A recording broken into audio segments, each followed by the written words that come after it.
Opening day of muzzleloader season hit South Carolina like a starter pistol.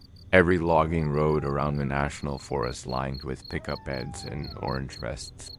To dodge the opening bell chaos, Austin and I gambled on a spot most locals called Deepwood, a dogleg peninsula of public land surrounded on three sides by beaver swamp. Old maps showed two access trails, but recent storms toppled pines across one, and flash floods chewed tire ruts into the other. The 15-minute slog with rifles, packs, and a single climbing stand felt more like an hour. That remoteness was the draw deer sign everywhere, yet weeks could pass without another boot track. Sunrise dripped honey through October humidity as we skirted the swamp's edge. Acorns pinged dead leaves, and fresh tracks 3-finger wide, deep toe drag crossed the muddy margin. At the peninsula's throat, the map promised a flat ridge perfect for a stand, but we never reached it.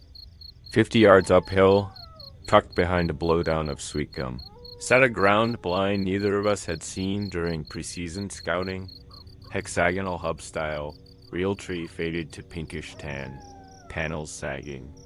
From a distance it looked collapsed, yet the front window flap stood open, black maw aimed at the deer trail.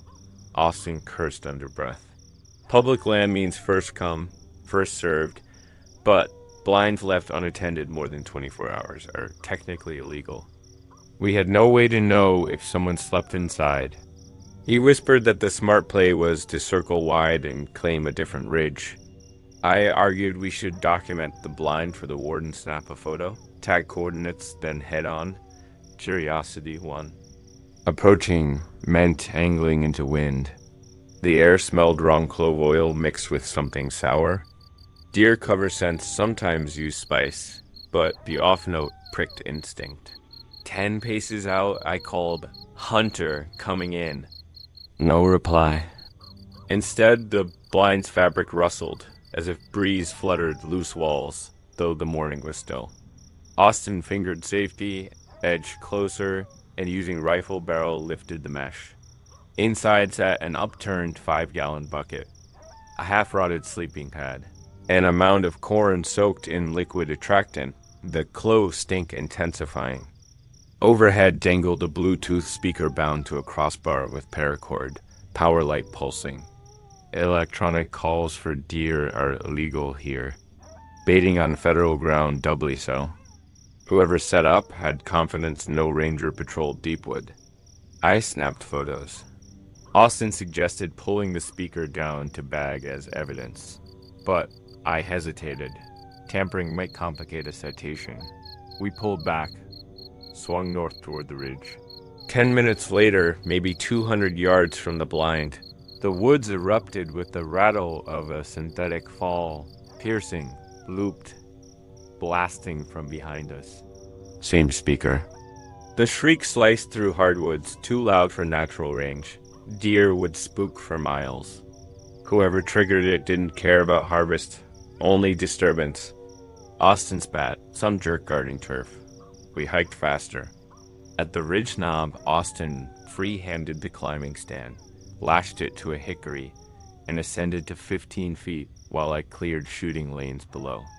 The fawn alarm shut off abruptly. Silence returned, thick as crawfish mud. Satisfied we'd taken enough evidence, we agreed to hunt until noon, then head straight to the ranger station. An hour crept by, squirrels, blue jays, nothing else. Then the speaker fired again, now further east. A minute later it cut, followed by a low bleat of a doe estrus, also synthetic. The sequence repeated a distress, a bleed, each time relocating, triangulating deeper into peninsular guts, like sonar pings from an unseen boat. Austin radioed down. Feels like we're being herded. My grin hid nerves. But he was right. Those sounds pulled any nearby hunter or deer toward the peninsula tip where swamp water boxed escape. Checking map, I realized the terrain funneled 3 game trails into one narrow neck before dead-ending at Beaver Dam.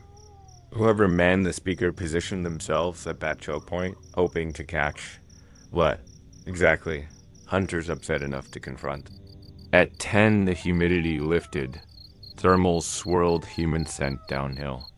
Austin climbed down, saying no deer would show after that racket. On the way, we found another oddity. A series of waist-high sticks hammered into ground in a gentle arc, each capped with reflective tape like night trail markers, all pointing toward the peninsula tip. At the base of each stick lay a fresh apple half, cloves pressed into flesh. Some modern Hansel and Gretel breadcrumb, obvious bait, visible only to someone on foot.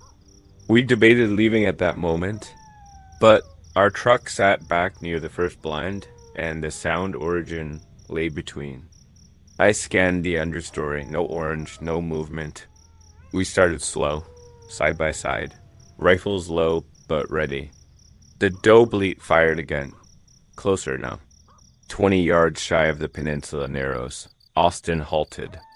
Ahead, through a screen of holly, the brush opened onto ankle-deep bog.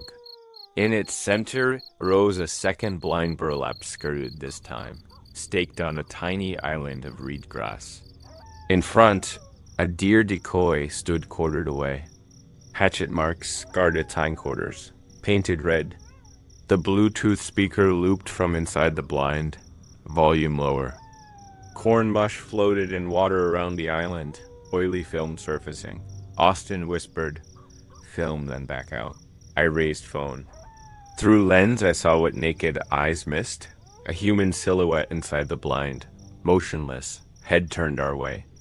Plastic lens glare from binoculars or camera glinted. He'd been watching. Austin nodded. "Leave." We stepped back. Speaker cut mid-loop. Blind flap rustled. We retreated toward ridge, footprints sloshing. Brush crashed behind, someone heavy moving parallel. We broke into trot, ducked logjam, hearts slamming. Every 100 feet, a short bark from predator call screamed, now distorted, maybe coming from a handheld. Halfway up ridge belly, a shout barked. "Stop." Tone primal, command not request. Austin spun, firing a warning into steep ground. Echo, rolled. Shout died. We stabbed uphill, breath ragged, until original blind's blowdown appeared. As we passed it, I saw fresh boot prints over ours. Someone had circled. Approaching truck, I prayed tires held air. Left rear sagged, valve core ripped. Knife puncture blossomed in sidewall. The F-150 from Sunrise nowhere in lot now. We threw gear into bed, limped onto rim until clear of brush. Ben swapped spare, with hand shaking. Cell bars ticked up. Ranger dispatch answered in 2 rings. 20 minutes later, green trucks arrived. Lights strobed. Warden swept peninsula in formation. Body cams live streamed to command trailer. They found both blinds empty. Speaker gone. Island bait dismantled. But under decoy, they recovered a steel broadhead fitted to an arrow cut to 8 inches. Intended for traps, not archery. Warden Phillips followed swamp prints to a John boat slotted under willow limbs. Hull match registration for the same F-150. Registered to Daryl Stokes, ticketed 2 seasons back for hunting over corn. They nabbed him that evening, refueling at rural gas station, burlap blind stuffed under tarp. Phone still synced to the speakers. Metadata logged every bait point. Interrogation transcripts later revealed his plan. Keep legal hunters out by staging grotesque scenes. Film them trespassing near bait so he could anonymously tip wardens, reducing competition while painting himself crusader. When intimidation failed, he considered razor trap arrows non-lethal deterrents. Prior incidents of flattened tires and missing gear in counties west suddenly made sense. Austin testified. Stokes took a plea felony hunter harassment, wanton endangerment, destruction of federal property. 5-year ban from firearms, 18 months in state pen, $12,000 fine. We still draw Blue Ridge tags, but we scout early, leave notices on dash with timing, and carry spare valve stems. Some foggy dawns, clothes drift from nowhere.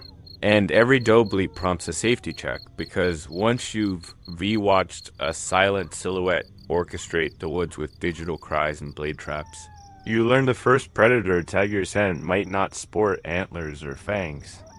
Just a busted moral compass and a trigger-happy playbook for turning honest hunters into unwitting players in his private horror film.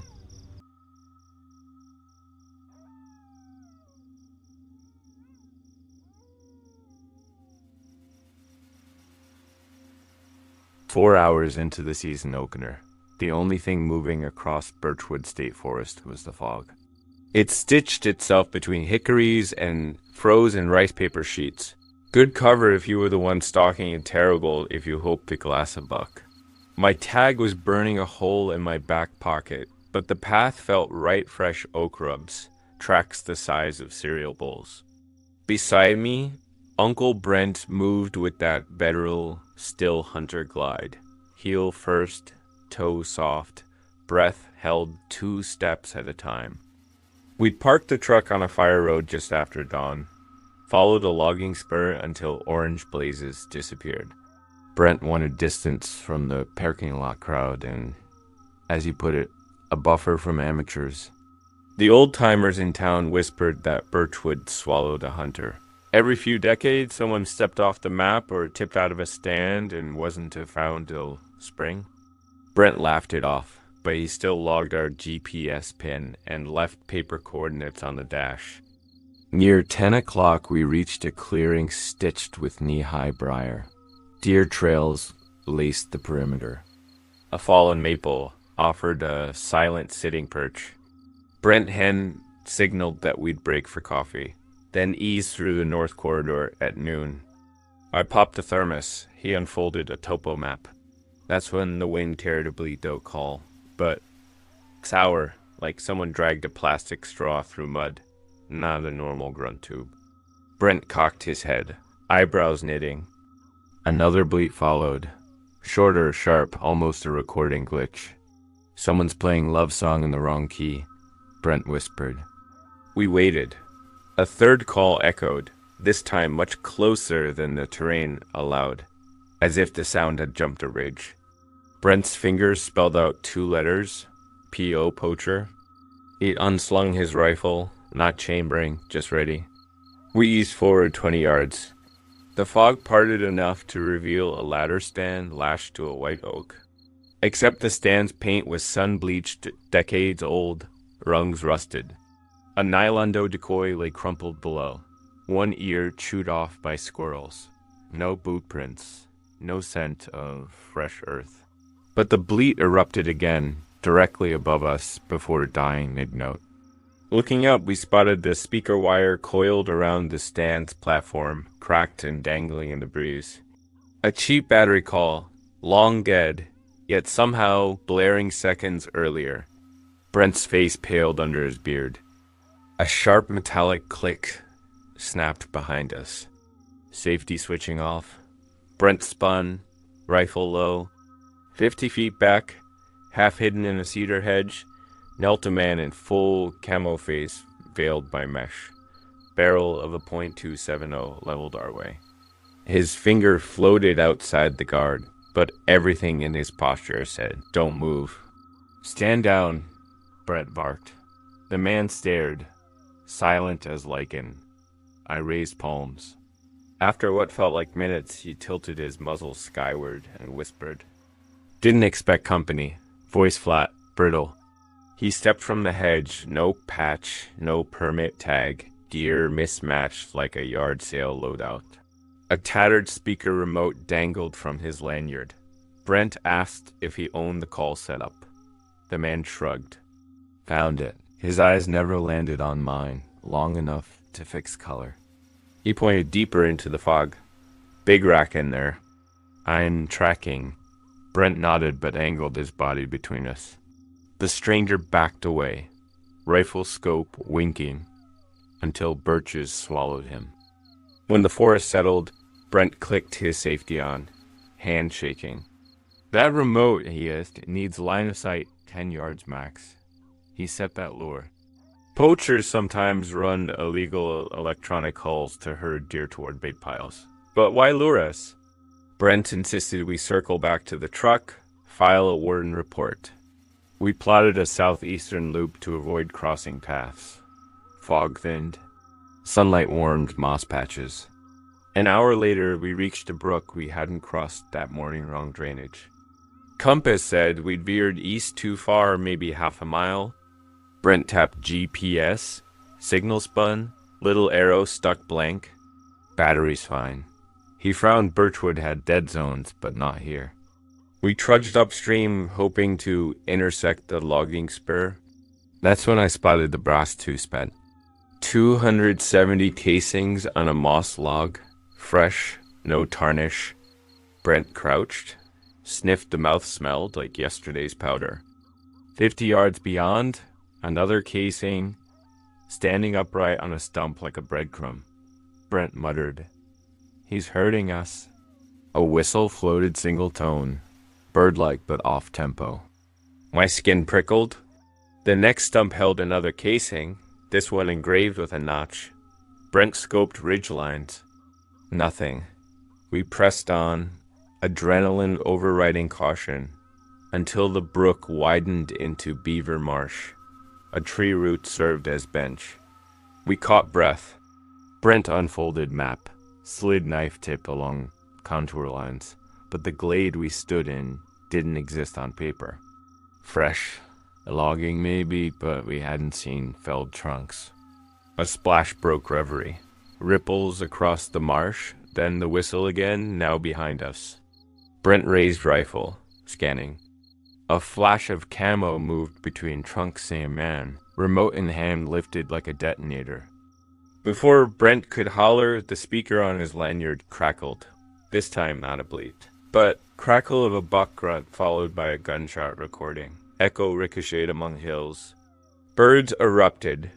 Brent fired a warning round into a dirt bank. Stranger paused, face half lit by sun eyes wide. Not fearful, but thrilled. He dropped behind cedar and vanished, sweat mixed with fear. We retreated west, bushwhacking until we hit another game path. Mid-stride, an arrow hissed past, thudding into sapling inches from Brent's hip, broadhead razor fresh. No archer's shout of apology. Brent swore, grabbed arrow shaft. It lacked fletching colors, cereal, homemade. We bolted. The path finally spilled onto the logging spur leaf so strong knees wobbled. But our joy lasted yards. The stranger's boot prints engraved the muddy track, pacing toward our parked truck.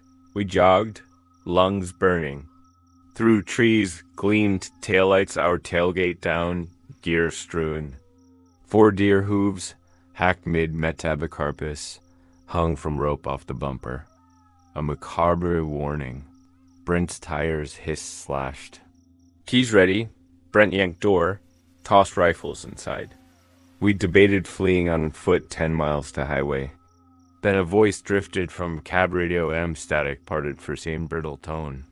Season's over for trespass hunters. Brent killed ignition. RDIO kept playing, the battery switched off. He tore fuse. Silence. Footsteps crunched behind trailer berm. We ducked under truck, but only saw boots walking away to woods. Confident, unhurried. Brent called 911. Reception bars returned like magic. Deputies arrived 90 minutes later. They collected casings, arrow, took statement.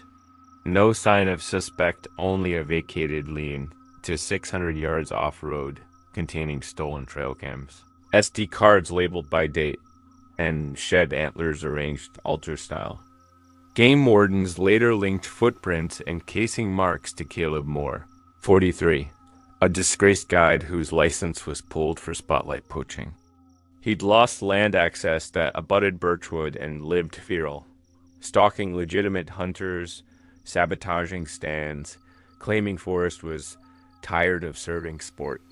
An arrest warrant sticks, but more melts into seasonal cabins. Surfaces in odd county calls, gunshots with no deer. The electronic bleats echoing where they're outlawed. Uncle Brent quit, still hunting alone. Now he posts bright orange on every trail camera and alerts wardens before dawn. I haven't carried a rifle since target range scratches the itch. Yet foggy mornings bring back that off-key bleat and the click of a safety behind me. The moment Hunter became quarry lured by a ghost call in a forest that still holds someone who thinks the season ends when he says so.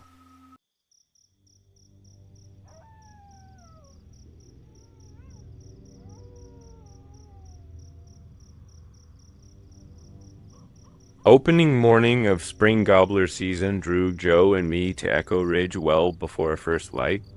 The ridge, a long spine of oak-covered public land in eastern Kentucky, wasn't on anyone's best spots list, which was exactly why we liked it. A mile of washed-out fire road kept a casual crowd away. Most seasons we never heard another shot. We pulled into the dark gravel lot at 450A. Only one other truck sat there, primer gray, F150, with camo net stretched over the bed, plates from 2 counties south. Its owner stood by the tailgate working a mouth call, soft tree yelps floating under the stars. Headlamp off, just a sliver of dawn outlining his shoulders. Joe offered a polite nod. The man's crow cackle locator call sounded too sharp, metallic almost, but birds fired back on a distant bench. So, who was I to judge technique? Plenty of ridge to share, Joe said. The stranger answered with a half-smile that didn't touch his eyes. Something about the blank truck, no bumper stickers. No license numbers scratched into the shotgun, leaning inside pricked my instincts. But coffee hadn't kicked in. We shouldered vests and hiked into timber, planning to set up 2 draws north of the parking area. 15 minutes later, the woods took on that gray dawn reveal. Gobblers hammered on the roofs just over the lip closer than we expected. We slipped to a down log, decoys still bagged because terrain was tight. Before Joe could slide a diaphragm call between his teeth, a perfect hen yelp echoed 80 yards upslope. Textbook cadence, maybe too textbook. The roosted toms double gobbled, wings thundered as they pitched to the ground straight toward that hen. Joe shot me a look. Either she's the hottest bird in Kentucky or that's latex. We held. Another series of yelps floated down, but the timbre was wrong hollow, electronic. Seconds later, a short burst of static ticked the air, like an O chord touching steel. I mouthed, "Speaker?"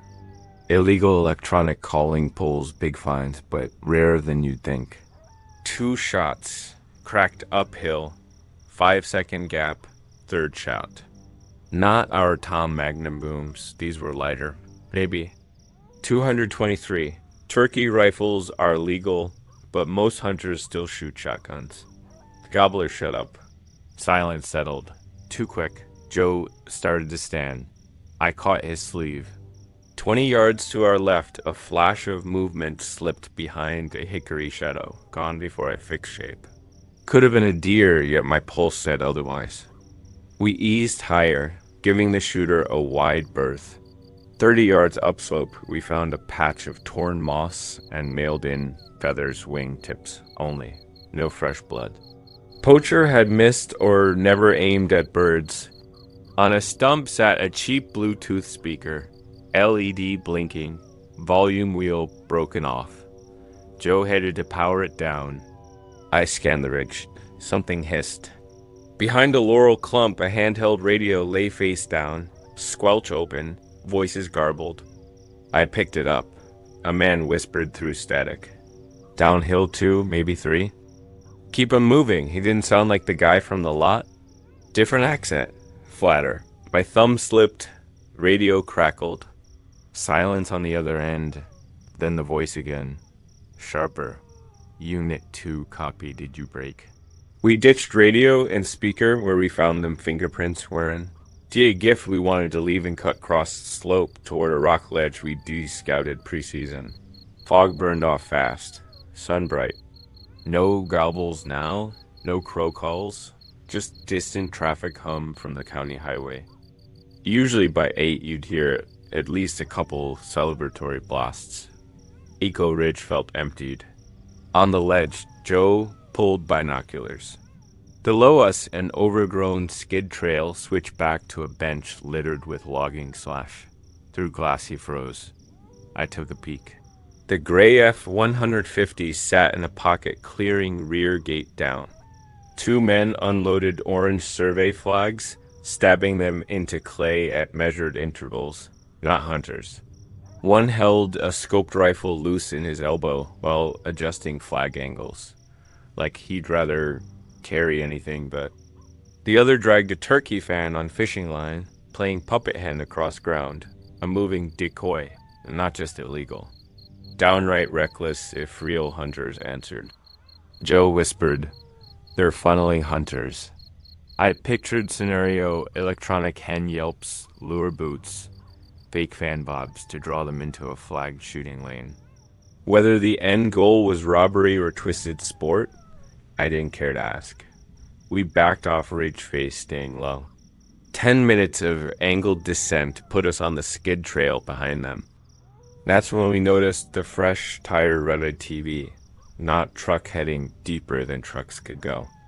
We followed until a camouflage side-by-side appeared, tarp draped over cage, key dangling. Inside bed, a cooler, cable ties, duct tape, and a folded nylon blind stained brown. My stomach nodded. Decision time. Phone showed 1 bar. 911 might ping tower, but response would crawl on these roads. Joe wanted to keep eyes on until wardens arrived. I wanted distance. Debate ended when the radio we'd left behind screeched 5 quick beeps, alert tone, echoing faint through hollows. The men would know we'd found gear, or that something glitched. Either way, clock ticked. We hustled east where Topo promised a drainage leading toward paved Forest Service Road 18.